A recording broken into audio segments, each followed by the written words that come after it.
Salut à tous les gourmands et bienvenue sur Plaisir et Diète dans la Master pour une nouvelle vidéo. Et la vidéo va tout simplement être juste avec nous à table, on vient de faire un petit barbecue, pas vrai du tout. Et du coup on discute tout simplement de comment gérer les vacances. Les vacances ça commence ce week-end et comment on va gérer les vacances pour garder nos objectifs, qu'est-ce qu'on va mettre en place, qu'est-ce qu'on va pas mettre en place, est-ce qu'on va se prendre la tête ou non. Et on se disait que c'était intéressant que vous soyez avec nous à table pour discuter de ça. Si vous avez des questions, vu que vous pouvez pas répondre directement, vous pourrez les mettre dans les commentaires, on y répondra avec plaisir directement via les commentaires. Et si on voit qu'il y a du sens à faire une deuxième vidéo réponse à ces questions-là, parce qu'il y en a beaucoup, on le fera peut-être. Mais sinon, on va tout simplement faire une discussion ici et vous faites partie de cette table. Donc je sais pas ce que vous voulez boire, je vous sers un truc, prenez quoi, de l'eau, du vin, on a du vin, on a Bordeaux ou de l'eau. On a des monsters. Ouais, évidemment. Fallait que ça sorte. Avant de continuer le rituel, le petit fromage dans les commentaires pour le référencement, pour nous remercier pour tout ce qu'on fait. C'est le seul moyen de nous remercier. On ne vous demande pas d'argent, que ce soit juste mettez un fromage. C'est mieux que l'argent. C'est vrai, non? Tu crois? Non? Moi, c'est vie de fromage. Peut-être pas pour tout le monde, mais pour moi, le fromage, c'est la vie. C'est parti pour le début de la vidéo.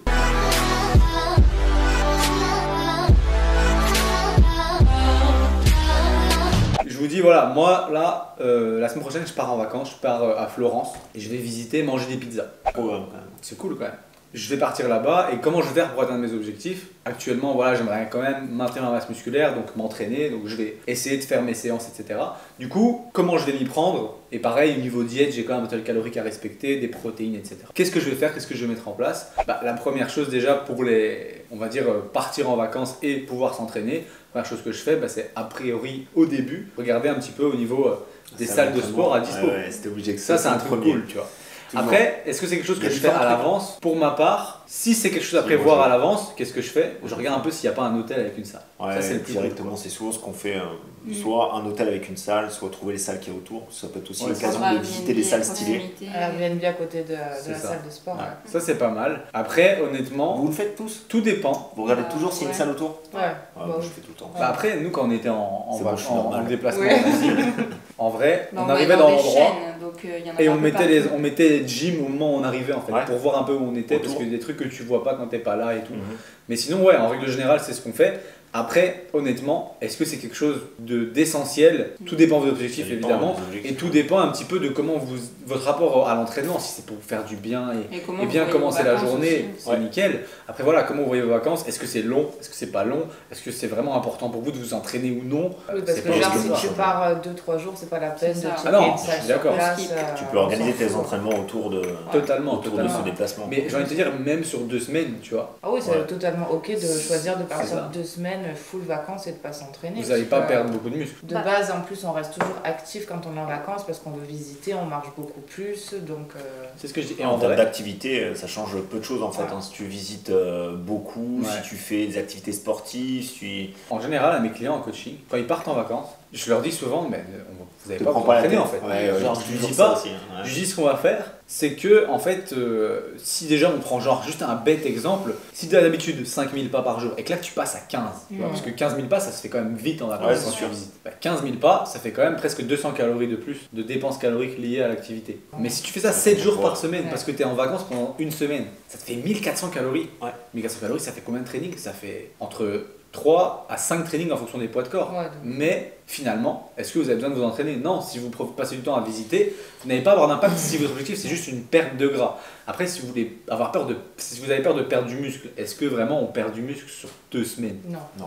C'est principalement le nerveux qui prend. En vrai. Et en fait, ce sera même, je pense, positif pour plein de gens de faire un petit moment de pause. Et tu reviens plus motivé. Tu reviens à l'entraînement, tu casses tout à l'entraînement. Ouais, tu reviens plus déter. Sans parler des pas, en fait, quand tu vas aller jouer avec les enfants dans la mer, à l'océan, nager, faire des châteaux de sable, j'en sais rien quoi. En vrai, tu es tout le temps en train de bouger non-stop. D'autres activités. C'est ça, et ça fait forcément du bien. Tu es plus proche de ta famille, donc forcément tu passes des moments de qualité avec eux. Tu passes aussi du temps de qualité pour toi, parce que ça te fait du bien de faire une pause. C'est hyper bénéfique. En règle générale, j'ai beaucoup de clients qui, quand reviennent de vacances, ont perdu du poids alors qu'ils pensaient l'inverse parce qu'ils ont beaucoup plus bougé quand ils étaient à la maison.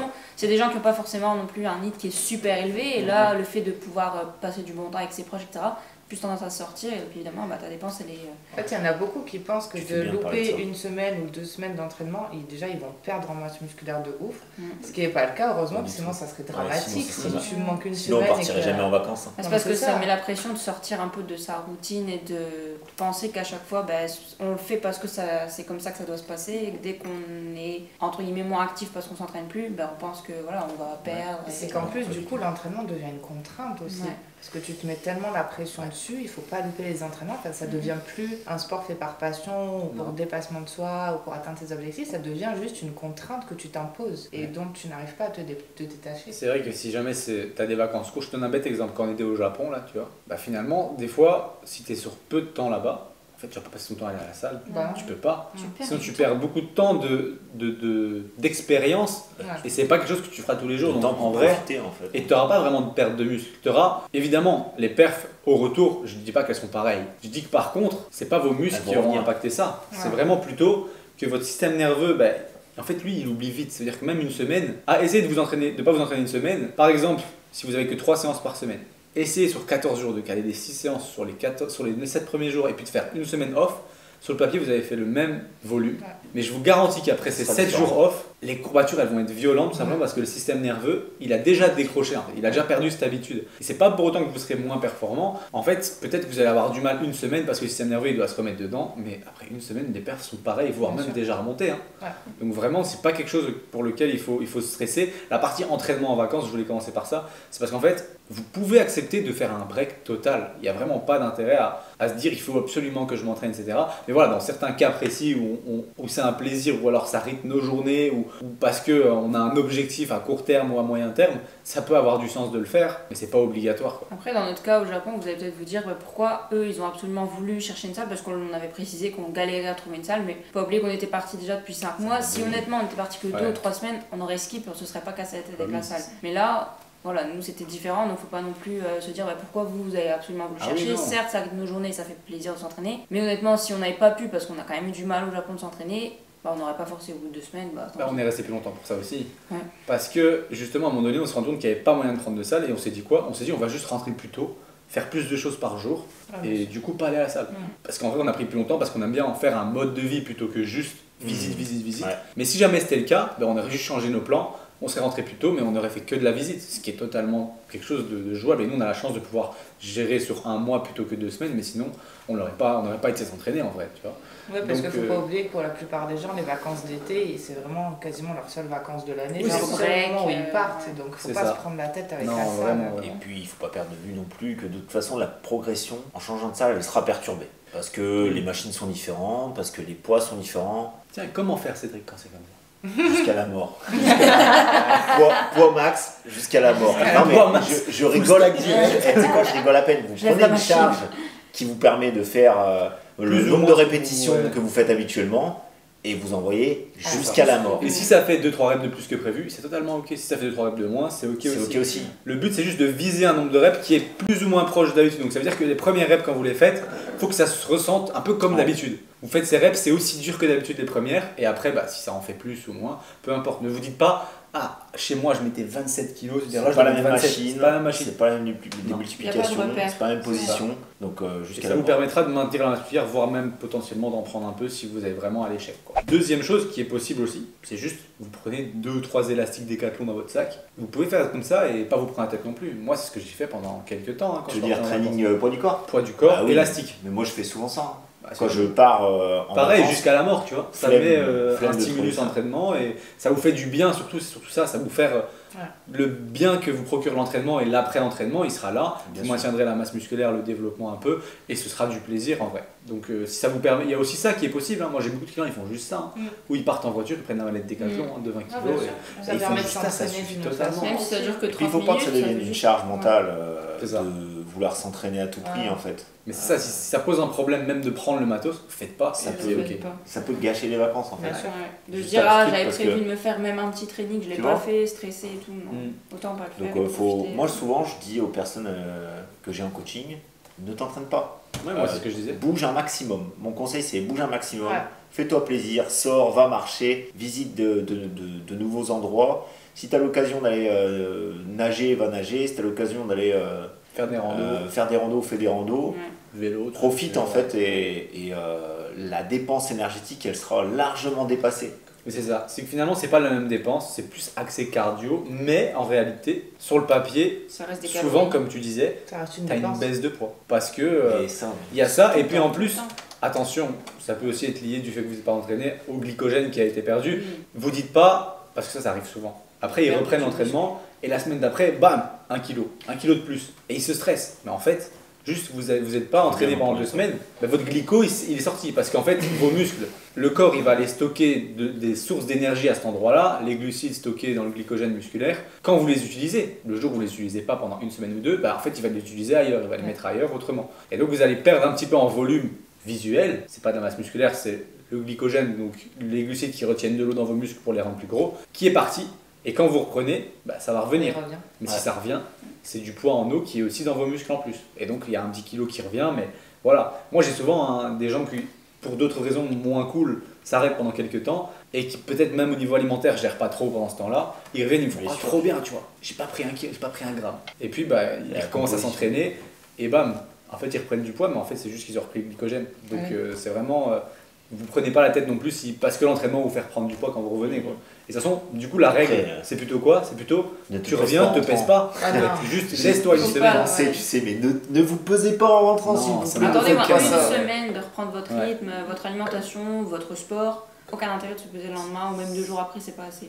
C'est le pire truc à faire pour avoir de mauvais souvenirs de vacances. Il y en a beaucoup, ils font ça, c'est ah ouais, mais j'étais curieux, tu vois. J'étais curieux de regarder quand même une pesée. Mais c'est quoi l'intérêt? Aucun intérêt. Mais de toute façon, dans tous les cas, en vacances, on est forcément moins stressé, on dort plus, donc le rythme de vie est complètement différent de celui qu'on a dans la vie quotidienne. Donc forcément, le poids, il a tendance à descendre ou de l'alcool, ou à augmenter. Ouais, ça, ceux qui vont aller par exemple dans un endroit où il fait humide et ils vont faire de la rétention d'eau, où ils ont mangé beaucoup au resto, donc il y a beaucoup de sel. Ben, en vrai, tu fais de la rétention d'eau. Ah, bien sûr, c'est mais normal. juste laisse-toi une semaine, reprends une semaine ta diète, tes entraînements, commence pas à te dire je vais réguler un max de trucs, fais une semaine et tu verras après. De la diète, comment gérer ça? Qu'est-ce qu'il faut vraiment prendre en priorité? Est-ce qu'il faut prendre ses compléments alimentaires avec? Est-ce que les protes. Mais ça c'est Marie. Les monsters. Marie, elle est bien placée pour parler d'un macronutriment en particulier, Marie? Toujours les protes en priorité. Ah, t'as raison. Ça c'est la base. D'ailleurs, quand on part en vacances, ce qu'il faut toujours prendre, et c'est important, c'est des barres protéinées. Parce qu'au moins, on a toujours un apport prot, quoi qu'il arrive. Peu importe ce qu'on mange, on aura toujours des protéines faciles et accessibles avec soi. Ça passe toujours la douane. On peut trouver facinement, même à l'étranger. Oui. Franchement, mais du disons fromage que blanc, tu tout l'as comme ça. dans le sac, tu sais pas où est-ce que t'es. Si tu vas avoir genre une cuillère avec toi pour manger ton fromage blanc, si genre t'es en train de visiter, t'as envie d'une collation, tu rentres dans un truc, il va y avoir des yaourts ou des trucs comme ça, mais tu le manges comment ton yaourt? Souvent, j'emmène de la whey, je la mange jamais. C'est vrai. Je l'utilise jamais. Alors que les barres, tu veux les manger, genre. Non, mais la barre, tu l'as dans ton sac, tu la sors, tu la manges. Une petite barre dans le sac, bien que tu la manges. Une petite barre plaisir et diète en plus. C'est gratuit. Chacun a son code, donc les 5 codes vont s'afficher, vous choisissez votre préféré. Chacun a son code au-dessus de la tête. Tu prends le mien ici. Et c'est le bien qu'il faut prendre. Je peux tout faire au montage, t'inquiète. Merci. Je vais mettre que le bien. Marie. Franchement, quelques snacks protéinés, c'est pas mal. Après, il y a toujours moyen de trouver. Moi, j'ai pas mal été à l'étranger et il y a toujours moyen de trouver un moyen d'assurer ses protes. Un bon coulommier. C'est plus dur à trouver en Asie, du coulommier. Mais il y a toujours moyen de trouver en vrai, franchement. Ouais, non, je sais. Mais même le jambon ou des trucs comme ça, qu'il soit séché ou pas, tu auras d'office du jambon dans les petits trucs. Tu auras toujours ça. Et assurer ça dès le petit-déj. C'est ça. Ouais, moi, un truc que je dis, s'ils prennent avec eux, 2 choses. Les barres protes, c'est une bonne chose pour le petit-déj ou même pour en cours de route. Mais la whey, c'est un truc que je te demande quand même s'il y en a, s'ils en ont. C'est juste en fait, je me dis, je mets pas au petit-déj, je fais plutôt différemment. C'est si le soir, même si tu as dépassé tes cales, tu te rends compte que tu n'as pas eu assez de protes, et ben tu mets 2 scoops, tu bois et c'est tout. Tu vas dormir. C'est ça. Tu te mets 2 scoops dans la gueule. Ah ouais, tu vois, 3 scoops, tu bois de l'eau. Et je veux rien entendre. Non, mais au moins, t'es tranquille. Ah ouais, c'est ça. Mais tu peux aussi le faire le matin, mais des fois, je préfère le conseiller le soir parce que si ça se trouve, vous aurez une journée avec déjà plein de protéines. Puis des fois, ça cale pas. Et... Oui, non, mais c'était en plus, tu vois. C'est-à-dire que le matin, imagine, il mange des viennoiseries. Là, ouais, c'est pas mal, tu vois. À ce moment-là, prendre la réflexion de se dire, mais imagine, tu sais pas ce que tu vas manger de la journée, puis ça se trouve, en fait, le midi, c'est un burger et le soir, c'est une pirate, tu vois. Et en fait, t'as eu tes protes. Quel intérêt à aller ajouter de la whey le matin ou autre? Autant le faire le soir en fonction des jours où t'en as besoin, quoi. Ce que je voulais dire, c'est qu'au petit-déj, faut pas perdre de vue les protéines, tu vois ce que je veux dire. Et si tu vas dans un hôtel ou quoi, où il y a des petits déjeuners, il y a des fromages blancs, il y a des œufs. Composez votre assiette de manière raisonnée, avec des fruits, des protes, un truc qui vous fait plaisir. Pour moi, une première, je dis toujours, tu fais une assiette d'abord smart, après tu te fais kiffer sur une deuxième. Première assiette, mais pas 8, tu vois. Genre, pas 8. Pas 8. Et pas comme lui, quoi. Genre, vous faites une assiette smart et puis une assiette plus kiff. Vous dites pas je vais faire 5 assiettes ou ce que vous voulez, mais faites au moins une smart avant pour quand même être tranquille sur votre journée et vous dire c'est bon, j'ai bien démarré. Non, puis ça aide aussi au niveau de la satiété. Tu manges d'abord tes protéines avec quelques fruits et tout, donc déjà au niveau de l'estomac et de la satiété, ça commence à caler. Et après, du coup, on se fait plaisir. Alors que si on commence par le kiff d'abord, on va avoir tendance à déborder là-dessus et potentiellement avoir moins faim pour tout ce qui est protéines et vitamines avec les fruits, les légumes, etc. Et ça devient moins intéressant du coup. Et à choisir pour maintenir ta masse musculaire, protéines plutôt qu'entraînement. Ah oui, c'est la règle, c'est que même si vous décidez de pas vous entraîner, mangez vos protes. Ayez vos protes. Et même si vous n'essayez de pas compter vos calories ou de pas faire quoi que ce soit, juste assurez-vous d'avoir des protes à chaque repas. Un réflexe à avoir, vous avez quand même des connaissances tout ça, un réflexe à avoir à chaque repas. Pour au moins assurer ça, sans se prendre trop la tête non plus. Mais... Voilà, après, c'est pas possible à chaque repas. Comme je disais, vous assurez, entre guillemets, c'est jamais grave de dépasser les protes. Non. C'est pas grave. C'est pas grave. Ça peut devenir on n'a jamais trop de protes dans sa diète, jamais. Sauf pour les voisins, mais sinon ça va. Non, à part ça, je dirais, si vous n'avez même pas les connaissances de savoir qu'est-ce qui contient des protes ou autre, vous prenez pas la tête. Faites comme Cédric a dit, vous bombardez les protes sur un repas ou le soir, comme j'ai dit. Et en fait, après le reste de la journée, vous faites comme vous voulez. C'est pas ça que j'ai dit. Toi, t'as dit bombarder des protes le matin. Non, j'ai dit assurer de manger des protes dès le matin. Non, mais moi, ce que je te dirais, c'est. En vrai, moi, c'est ce que je leur dis. Je regarde leur objectif, je dis tu prends 50% de cet objectif sur le premier repas. Moi, j'ai tendance à dire. Après, ils sont tranquilles sur la journée. J'ai tendance à dire essayez de manger quand même des protéines sur chaque repas, tu vois. Mais imagine pourquoi ils peuvent pas. S'ils peuvent pas, c'est moins pire. C'est ça, en fait, je dis. Imagine le matin en famille, c'est jus d'orange et des croissants. Je disais, en fait, je pensais au matin, ok. Et moi, je pensais plutôt, tu vas manger à l'extérieur le midi, donc du coup, tu sais pas ce qu'il va y avoir. Ça se trouve, ça va être une belle assiette de pâtes qui va être très bonne, mais où il y aura zéro. Ah oui, non, oui, c'est ça. Donc attention un peu. Mais c'est pour ça que je dis, en vrai, quand c'est comme ça, juste assurez-vous d'avoir des protes au moins une fois dans la journée. C'est pas parce que vous n'en avez pas à tous les repas que vous allez perdre du muscle. En vrai, c'est vraiment l'apport en protes sur la journée. Oui, c'est au total de la journée qui est important. Ouais, exactement. Mais c'est un truc à prendre en compte sur vos journées et sur vos vacances. C'est ça. C'est un truc obligatoire. Sans compter même, peut-être comptez pas spécialement ce que ça va vous apporter, les 200 calories de whey ou autre, on s'en fout. Si vous voulez pas compter en vacances, comptez pas. Maintenant tout va dépendre de votre objectif, mais si ça vous stresse de compter en vacances parce que ça monte trop vite, comptez pas et on verra quoi. Mais si vous comptez, finalement, une chose que je voulais dire à ce niveau-là, c'est quelque chose que je remarque assez souvent quand les gens partent en déplacement, c'est ils se tracassent beaucoup des lipides et des glucides en mode mes objectifs sont notés à ça et ça, il faut que j'arrive à avoir ça et ça. Moi en vacances ou en déplacement, même les jours de repas à l'extérieur, même quand c'est pas vacances, même un simple repas je m'en fous. Je dis ce jour-là, je regarde pas vos macros, je regarde juste vos protes. Vos protes vocales, le reste je m'en fous. Les protes toujours. Le reste ça peut varier, c'est pas grave, ça reste exceptionnel. Et puis surtout les lipides c'est une moyenne sur la semaine, on pourrait même faire une moyenne sur l'année si vous voulez. Mais... Sur l'année pour être tranquille. Une journée, il boit que de l'huile d'olive, le reste de l'année. Non mais très honnêtement, c'est pas grave de pas les avoir sur une semaine quoi. Non, clairement, totalement. Tu vois, si t'as 50 semaines dans l'année qui sont ok. C'est ça, 1/50e, ça fait 2%. Ça veut dire que même si une semaine complète vous faites off, ça fait que 2% de votre année. Ça va pas avoir un impact négatif sur votre physique. Si peut-être au moment T, mais en vrai, si vous laissez le temps. Non mais tu vois, j'ai envie de te dire, quelqu'un qui fait n'importe une semaine, il va revenir rétention d'eau, il va se sentir pas bien et tout. Mais ça c'est au moment T, mais quelques semaines après, il aura oublié. Donc c'est quelque chose que pour moi, en vacances, il faut quand même déconnecter, profiter, faire des sports, des autres sports. Si vous pouvez vous entraîner, entraînez-vous. Si vous pouvez avoir au moins des protes, ayez des protes. Et sinon, le reste des choses, j'ai envie de dire... Faut pas se prendre c'est de la littérature. Il faut qu'ils fassent en fonction de leurs objectifs et de tout ça, quoi. C'est totalement ok de calculer, mais c'est totalement ok de pas calculer. Ouais, c'est même ok de pas compter et d'avoir une alimentation raisonnée en fait, simplement, de se faire plaisir raisonnablement. Même en assurant ces trucs-là. Même non raisonné. En vrai, oui, il vaut mieux kiffer ses vacances et qu'une semaine dans l'année, ça aura pas d'impact. Plutôt que de rentrer de vacances et de se dire j'ai pas fait ça, j'aurais dû finalement, et juste de regretter. Non mais c'est ça, parce que les vacances c'est une semaine, 2 semaines dans l'année, donc il vaut mieux y aller et profiter, faire ce qu'on a envie, plutôt qu'après se frustrer sur l'instant, rentrer à la maison et regretter. Partir sur une année de frustration. Et ça sert à quoi d'avoir pris des vacances au final, quoi. Mais c'est quand même dur psychologiquement, je suis d'accord, tu vois. Même moi, il y a eu des années où j'arrive en vacances, déjà t'as de la rétention d'eau parce qu'il fait chaud. Ouais. T'as pris l'avion peut-être, admettons tu prends l'avion, t'es déjà ballonné, t'es déjà pas bien. T'arrives sur place, déjà t'es dans les mauvaises conditions, tu te dis ah ben là j'ai pas le droit de me faire plaisir, tu vois. Mais en vrai, juste déconnecter votre cerveau pendant cette période-là, c'est pas ce que vous allez faire sur cette semaine-là qui va entre guillemets impacter le physique que les gens vont voir de vous sur cette semaine-là. Moi j'ai eu ça aussi en consulte, souvent des gens qui me disent comment je gère en vacances et tout ça, après avoir fait une sèche ou autre. Je dis mais la vérité, c'est que tu as préparé le physique pour les vacances avant. Là sur place, même si tu respectes pas le total, tu vas pas redevenir comme tu étais il y a 6 mois après avoir fait 6 mois de déficit. Évidemment tu seras moins bien qu'avant de partir parce que tu étais nickel. Mais la vérité, c'est que les gens, ils voient pas les petites modifications. Vous voyez parce que vous voyez tous les jours. Mais les gens de l'extérieur, ce qu'ils voient, c'est le physique moyen que vous avez accompli en 6 mois. C'est pas d'une semaine de dégradation, on va dire. Et justement, en parlant des gens extérieurs, ce qu'il faut pas oublier, c'est que quand on part en vacances, on repart rarement tout seul. Ouais. Et on est là pour profiter aussi des proches avec qui on part en vacances. Et si non seulement on profite pas de ses proches, mais que potentiellement, à cause des barrières qu'on se met, on gâche aussi les vacances des personnes avec qui on est parti, je vois encore pas l'intérêt de faire ça, quoi. Disons que pour nous, quand on part en vacances, par exemple, là, on est partis tous ensemble pour bosser, etc. On s'est entraîné et ça fait partie de notre quotidien.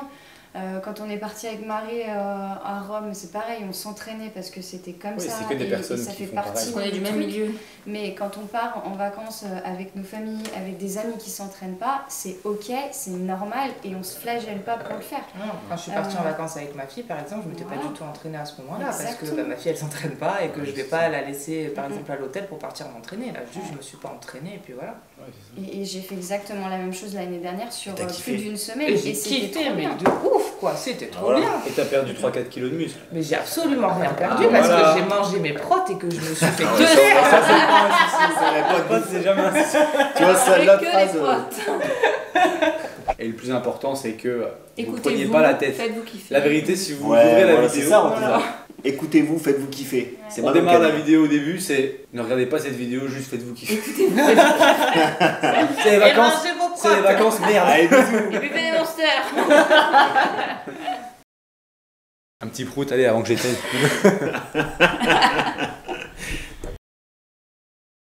Ok, si t'es encore sur cette vidéo, c'est tout simplement parce que t'es intéressé, parce que je vais te dire là maintenant, je suis en train de te parler de quelque chose d'un petit peu plus personnel, plus axé sur toi, puisque je vais te parler tout simplement des coachings ou accompagnements qu'on peut proposer au sein de Plaisir et Diète. Je pense que si tu nous suis déjà sur Instagram, Plaisir et Diète, donc tout en un mot attaché sur Instagram, ou mon compte perso Maxime-LRNT, tu sais que je propose des suivis et qu'on propose au sein de la team de coaching des suivis au niveau de la nutrition, au niveau de l'entraînement, au niveau des deux ensemble, au niveau de votre mindset, au niveau de la psychologie liée à l'alimentation, un meilleur équilibre, etc. Ainsi que pour ma part et celle de Manon, des consultations diététiques qui peuvent être remboursées en fonction de vos mutuelles. Il se trouve que pour tous ces types de suivis, on a créé une sorte de questionnaire avec toutes les informations que tu pourrais nous faire parvenir pour qu'on analyse un petit peu ton cas et qu'on voit un petit peu ensemble en fait est-ce qu'on a quelque chose à te proposer qui pourrait t'aider à atteindre tes objectifs, que ça soit une perte de gras, que ça soit une prise de muscle, que ça soit une meilleure relation à l'alimentation, que ça soit tout simplement une sortie des troubles du comportement alimentaire, que ça soit une recomposition corporelle, c'est-à-dire perte de gras tout en prenant du muscle et donc avec un poids qui reste plus ou moins stable mais un visuel qui s'améliore. Il y a moyen de faire de tout, donc l'idée c'est juste que tu nous donnes tout simplement les informations sur toi dans le petit questionnaire dans la description. C'est un questionnaire gratuit qui te permet de réserver un appel avec un membre de la team pour en discuter gratuitement pendant une trentaine de minutes, voire même 45 minutes si nécessaire, et qu'on puisse répondre à tes questions sur comment on peut t'aider, etc. Et si ça t'intéresse, n'hésite pas donc à aller cocher ce premier lien dans la description et à tout simplement prendre ton appel gratuit pour qu'on voit ensemble ce qu'on peut faire pour t'aider. Ça me fait vraiment plaisir et encore merci d'écouter toutes nos vidéos. Donc ça c'est le petit cadeau pour ceux qui restent jusqu'à la fin et à la prochaine.